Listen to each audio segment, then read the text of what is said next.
Hi friends, welcome to our channel Creative Vibes. இப்போ நான் என் கையில் என்ன வச்சிருக்கேன்னு உங்களுக்கே தெரியும். சுண்டக்காய், அதாவது டர்க்கி பெரி. இதை சாப்பிட்னா நம்மள பலருக்கு பிடிக்காது. மேக்ஸிமம் பல பேருக்கு இது பிடிக்காது. குழந்தைங்களுக்கு சுத்தமாக பிடிக்காது.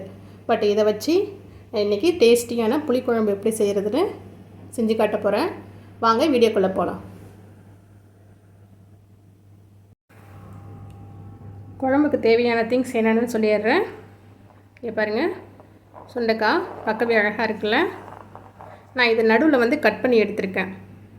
சப்போஸ் இதில் ஏதாச்சும் பிளாக் கலரில் அந்த மாதிரிலாம் இருந்துச்சுன்னா அதை எடுத்து போட்டு அழகாக கட் பண்ணி எடுத்து வச்சுக்கோங்க. நெக்ஸ்ட்டு ஆனியன், தக்காளி, கார்லிக், கொஞ்சம் கறி லீவ்ஸ், கொஞ்சம் தேங்காய் அரைச்சி வச்சுருக்கேன். ஒரு 1/4 மூடி தேங்காவை நான் அரைச்சி வச்சுருக்கேன்.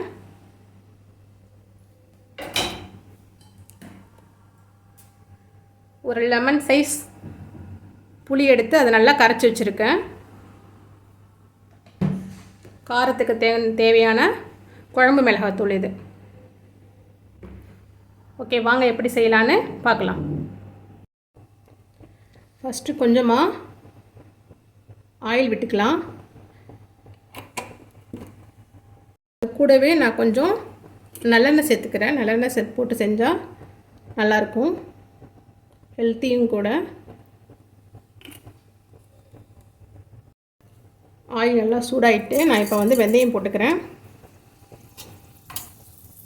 நீங்கள் வடகம் போட்டு தாளித்தாலும் ஓகே தான், இல்லைன்னா கடுகு சீரகம் அந்த மாதிரி போட்டு தாளித்தாலும் ஓகே தான்.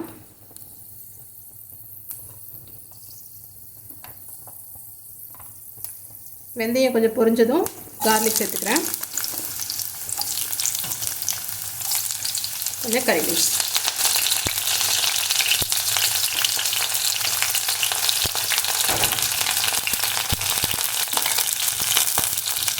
கொஞ்சம் ஃப்ரை பண்ணிவிட்டு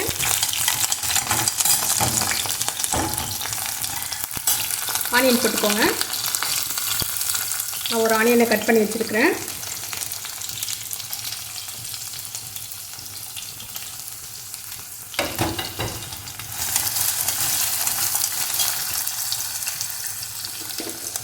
அது கூடவே சால்ட்டு,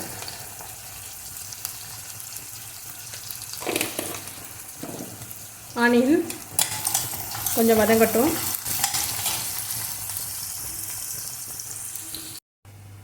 ஆனியன் வதங்கிட்டு இருக்கு. அந்த கேப்பில் நான் ஒரு தக்காளி கட் பண்ணி வச்சுருக்கேன்.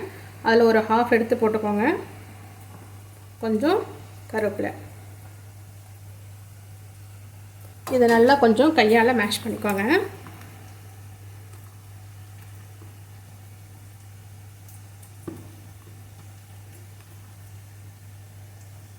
கொஞ்சம் மஞ்சத்தூள், காரத்துக்கு தேவையான மிளகாத்தூள் நான் ஒரு 4 ஸ்பூன் போடுறேன்.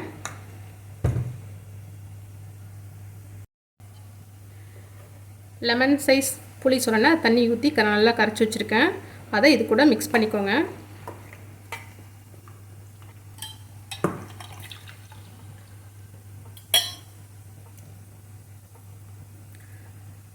உங்களுக்கு காரம் அதிகமாக வேணும்னாலும் போட்டுக்கோங்க.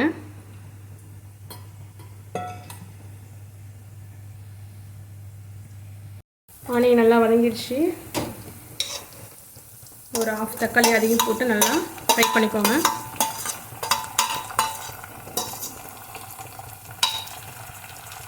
தக்காளி நல்லா வதங்கட்டும்.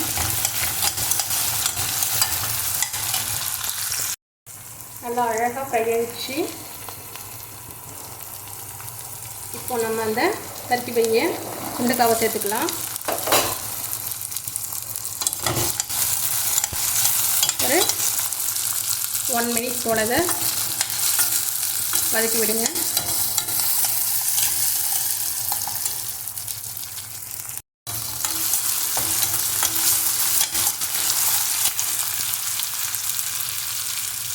இது லைட்டாக வதங்கினதும் நம்ம கரைச்சி வச்சுருக்கிற அந்த புளி கரைசலை ஊற்றிடுங்க. கொஞ்சம் தண்ணி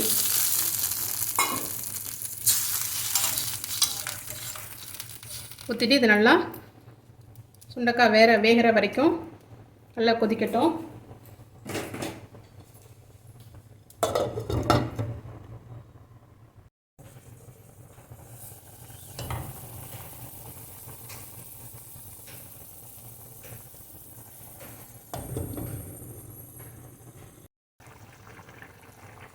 குழம்பு நல்லாவே கொதிச்சிடுச்சு. இந்த ஸ்டேஜில் தேங்காய் ஊற்றிக்கலாம்.